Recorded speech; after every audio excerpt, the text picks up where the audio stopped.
Left of the box.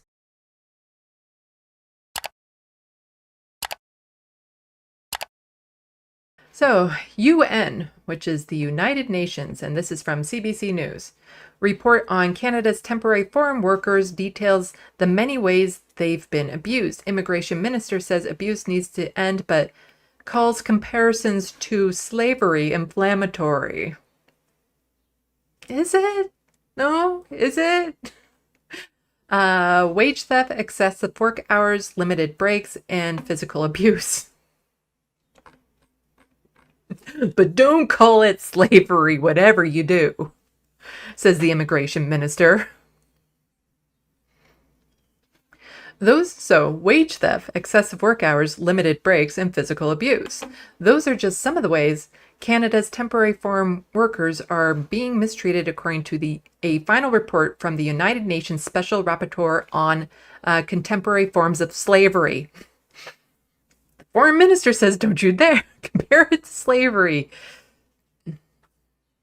Contemporary forms of slavery. And we will click on this final report in just a moment after we skim over this article. I did remember to link the final report in the description box below. It's long, so we're not going to go over the whole thing, but it's there for people to see. So, reiterating his previous comments after his visit to Canada last year, Special Rapporteur Tamoeo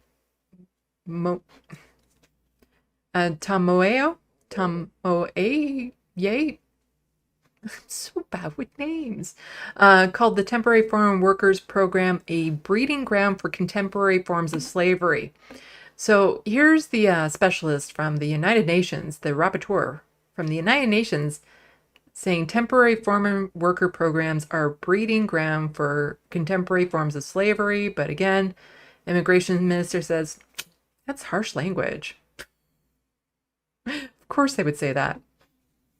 In the final report, the rapporteur, professor of international human rights law at the University of York in the UK, says he received reports of workers being underpaid and going without protective equipment, and employers confiscating documents, arbitrarily cutting working hours, and preventing workers from seeking health care. Women reported sexual harassment, exploitation, and abuse, the report says. In addition, police have reportedly failed to take complaints seriously, claim that they do not have jurisdiction. Oh, this country is all about the jurisdiction. And report workers to immigration authorities rather than investigating their complaints. The government defers a significant portion of responsibility for informing temporary foreign workers on their right to employees, despite the obvious conflict of interest, says the rapporteur. Speaking to reporters on Wednesday, Immigration Minister Mark Miller says he objected to the use of the phrase contemporary slavery. It's not just like, Israel has a right to defend itself. They don't want to call what's happening over there genocide.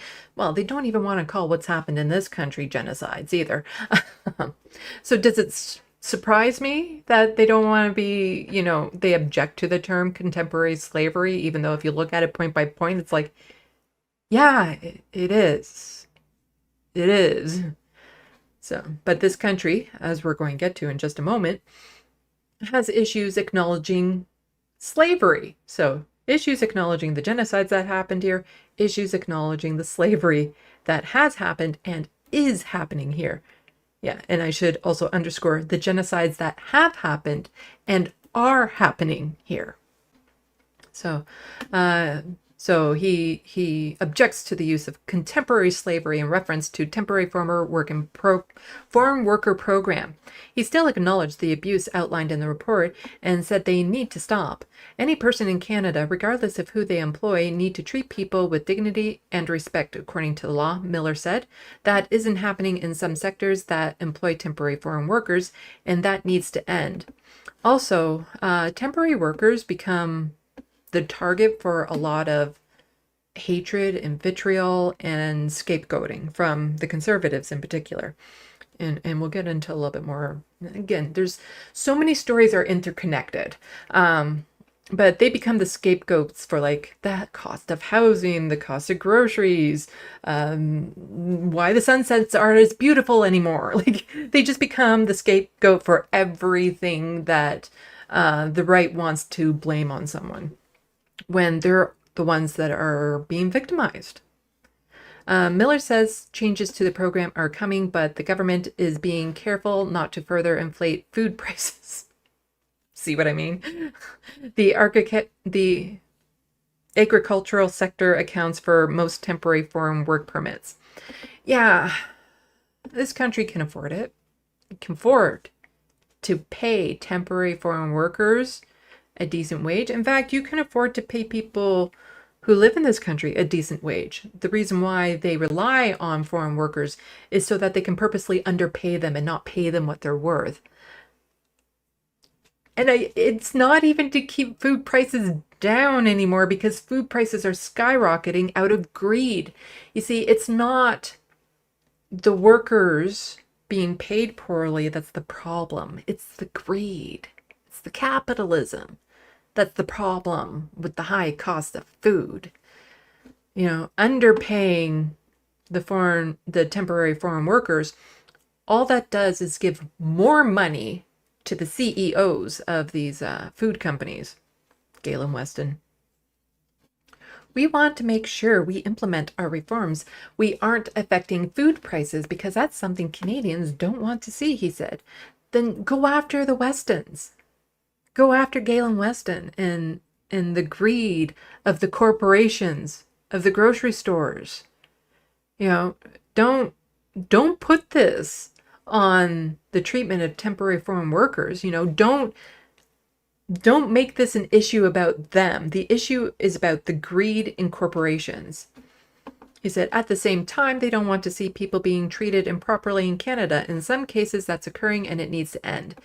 You see, they're very reluctant to do that because like, oh no, if we start treating them better, we'll have to pay them more, which means less profits to the corporations. And we can't have that.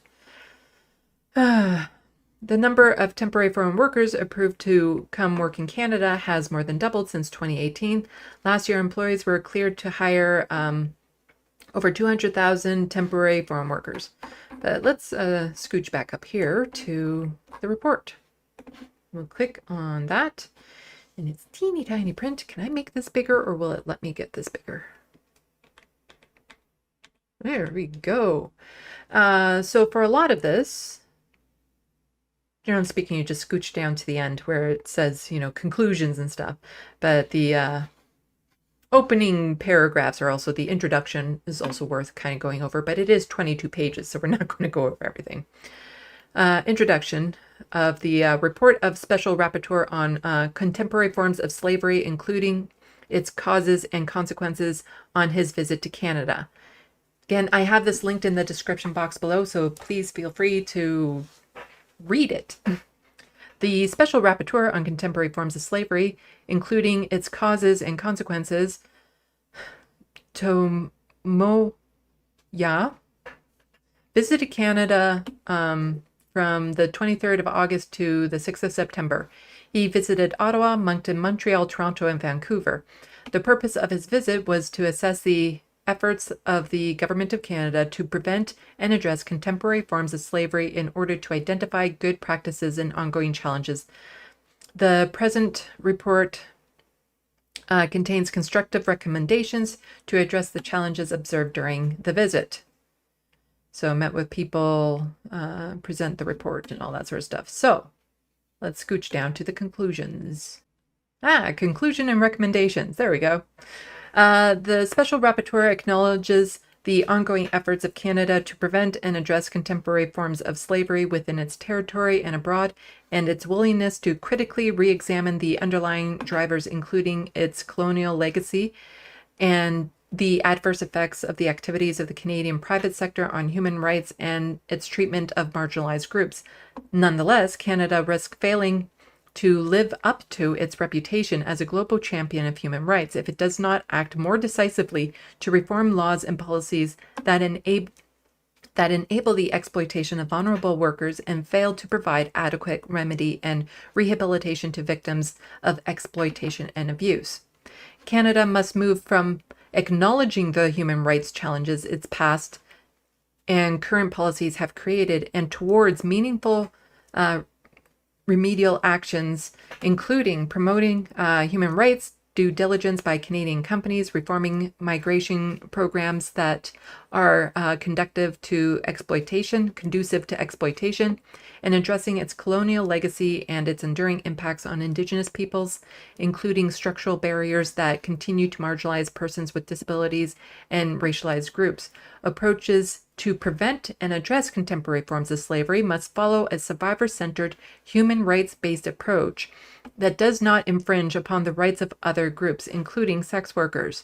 Support services must be provided on an equitable and predictable basis with institutionalized funding and without discrimination. Canada must also tackle root causes of contemporary forms of slavery, including poverty, inequality, and discrimination amplified by the legacy of colonialism and racism, and the housing crisis, in particular, the critical shortage of social and transitional housing.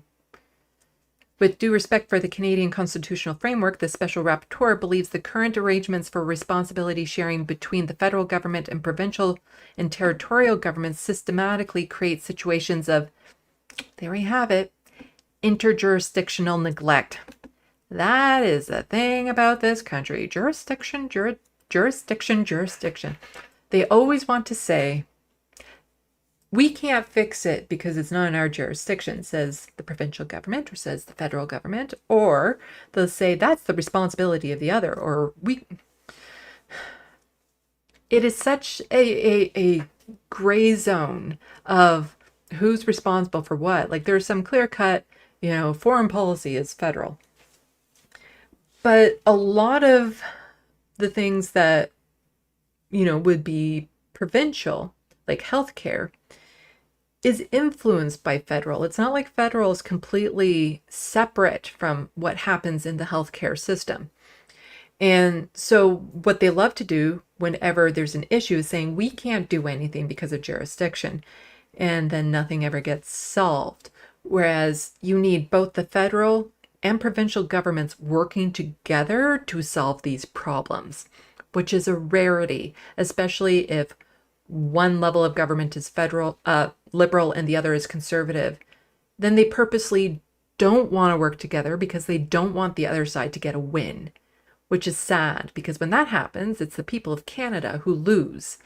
And we have been losing a lot, and we'll get into that more with Doug Ford in particular. So creates situations of interjurisdictional neglect and increased vulnerability to contemporary forms of slavery for certain groups, and stymie effects to protect and assess victims with particular impacts on Indigenous peoples, migrants, persons experiencing homelessness, and persons with disabilities. The current approach to federalism appears to prevent Canada from effectively fulfilling its human rights treaty obligations. As made clear in the Vienna Convention on the Law of Treaties, a state cannot invoke the provisions of internal laws as justification for failure to perform a treaty.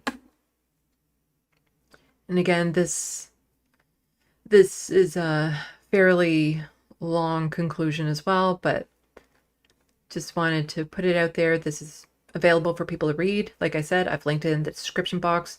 It's important for people to go over because quite often a lot of the colonial institutes in this country, they don't go away. They just change how they look over time.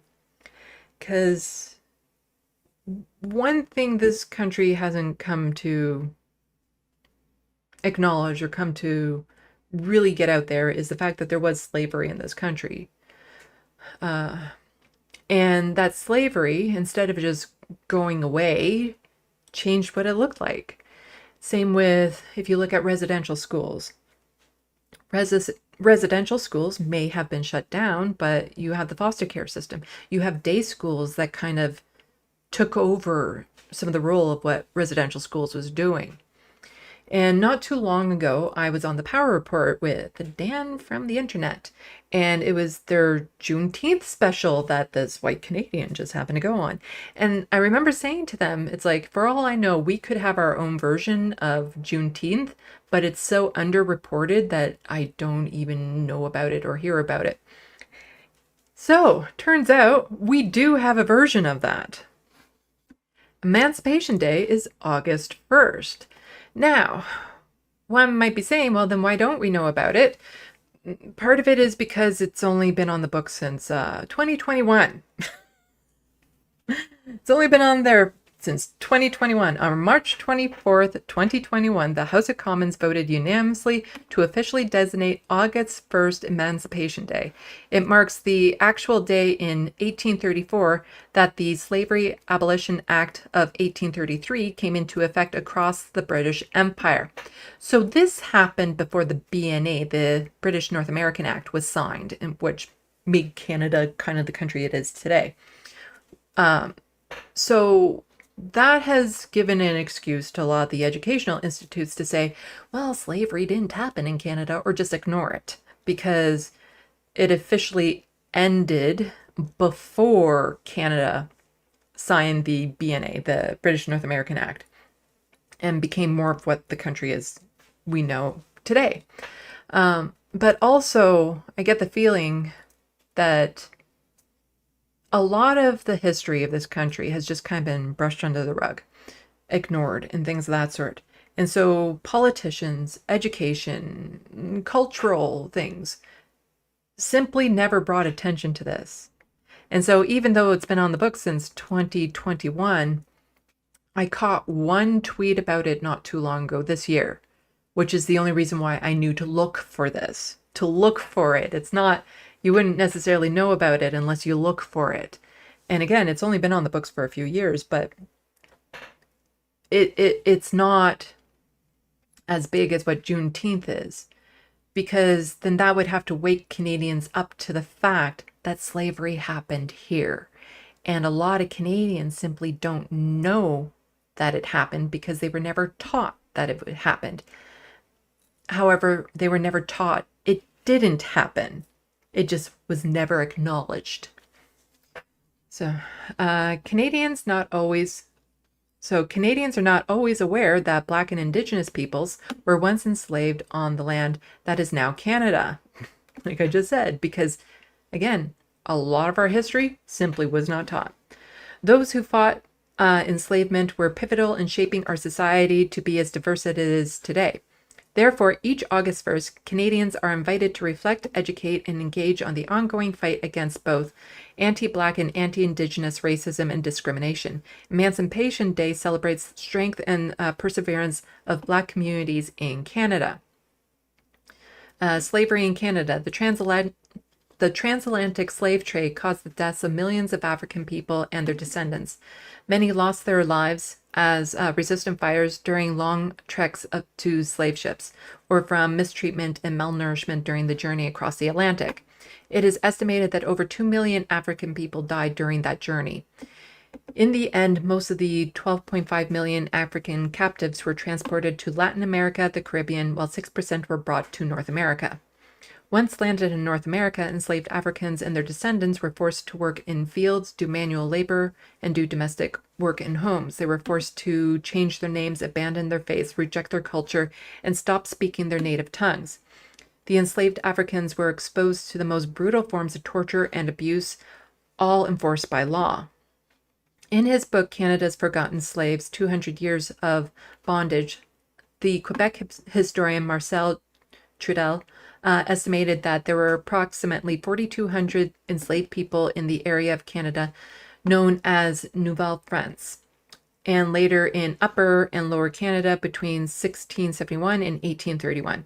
Initially, approximately 2/3 of these enslaved people were Indigenous and 1/3 were African descent. After British colonial settlers established Upper Canada, the number of enslaved Africans and their descendants increased significantly. It is estimated that 3,000 enslaved men, women, and children of African descent were brought into British North America and eventually outnumbered the enslaved Indigenous peoples. Many enslaved Black people also resisted slavery by fleeing Upper Canada to a territory known as Northwest Territories, which include Michigan and Ohio, as well as Vermont and New York, which had banned slavery in the 18th century. So I have this linked below so that people can read more into this, because this is a part of our heritage here in Canada. But I also have this here. It's a BC Black History Awareness Society. And they also have some information on this, which I found very helpful in educating me. So I'll just touch a little bit on this. But again, it's linked below so that everyone can go and read and learn for yourself, what this country actually is, where it actually came from. Let's see, make the print nice and big for people. August 1st, 1834 is important in Canadian history because the Slave Abolition Act affected the lives of those enslaved and the lives of their descendants. March 24th, 2021, Canada's House of Commons voted unanimously to officially designate October 1st Emancipation Day. It marked the actual day in 1834 that Slave Abolition Act of 1833 came into effect. Let's see. And here are just some ads that were in papers for people who were enslaved. Emancipation does not mean equity and equality. This day is not just about honoring the past. It continues to have an effect on the rest of the lives of African Canadians today. This day is about learning Canada's collective history, not rewriting that history, but telling a more complete history that includes the history of slavery. Even after emancipation, African heritage and history continue to be erased by methods of segregation, murder, and systemic marginalization. Canadian history is taught in schools from a Eurocentric perspective that omits or minimizes the human rights violations against African Canadians. Recognizing the act to abolish slavery is a step forward in recognizing African Canadian history as a part of Canada's story and teaches the next generation about the shameful and forgotten parts of the past that must not be repeated. Slavery and segregation created circumstances of marginalization, a cycle of unequal access, lost opportunities, and systemic poverty. Even after slavery was abolished in Canada, African Canadians continued to be devalued and left to survive with subpar healthcare, education, and lack of employment opportunities. Communities were legally segregated, creating significant barriers to employment opportunities. Barriers to success. Even though segregation is no longer legal, African Canadians continue to experience systemic anti-Black racism through social exile, through significant economic disparities, and through active discrimination. This history gives context to the current circumstance of poverty and violence. Where this context is not provided, poverty and violence are dismissed as individual issues rather than being accurately understood as systemic issues. A big part of recognition of this day is talking about the many segments of Canadians' past that often do not make it into mainstream history class curricula. So again, really helpful article to read, which I have linked in the description box below. Okay, so that's what I wanted to touch on with that story of just, the maple washing of Canada. Most people don't know that was a thing here. And again, it's not so much that we were taught it didn't happen. We were just never taught it did happen. Instead, what we were taught about were things like the Underground Railroad, people escaping slavery in the United States by coming up to Canada where they were free and all this sort of stuff, but not really. There were still issues. But it's important to know that it did happen here, and we can't simply just dismiss it because, well, Canada wasn't really a country then. Well, then we can't claim the Underground Railroad either, because a lot of that happened before Canada was officially the country we know as today. So it's important that we know this. Indigenous peoples were also enslaved. It's important that we know that as well, and that we acknowledge and understand how that affects the policies today, how it affects the cultures today. This isn't what Canada is everything that's led up to this moment. It's not just what's happening now, it's everything that led up to now. And, this country is defined by the actions of how it was made, but it doesn't have to stay that way. We can redefine Canada by making it the country that they like to teach people it is. That maple washed version of the country. And that's part of what I try to fight for on this channel, is to get rid of the maple wash, to acknowledge the wrongs that this country is doing, in hopes that the day can come that it actually resembles the country I thought it was when I was a child.